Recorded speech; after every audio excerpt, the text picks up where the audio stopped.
So I was talking on the phone with my dad about my podcast, and I always ask him to give me like a little input on how I can improve. And this said the one main thing I can do differently is stop smoking my vape on camera. And I rewatched some episodes and I kind of noticed, yes, I do puff my vape on camera a lot. And he said it looks kind of tacky. And my instant reasoning for it was I kind of just like, it's one thing I didn't give up. When I gave up drugs and alcohol, I continued smoking, and I just justify it because I'm not putting drugs and alcohol in my body anymore, and I'm living a sober lifestyle. So I should be able to, smoke nicotine or tobacco or whatever and have those vices, even though it's not good for me.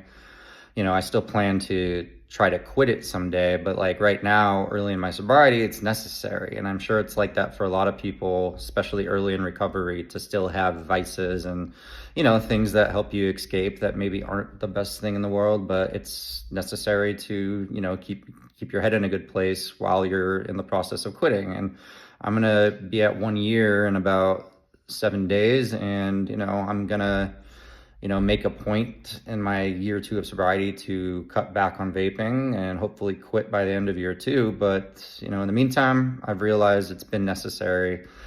I mean, can I live without it for a day? Yeah, I don't need it in my hand 24/7, but do I like smoking it when I'm interviewing people? Yes, I think it just kind of keeps me occupied and it's just something I like doing. And I think it's okay to have those vices sometimes, even if they're not perfectly healthy.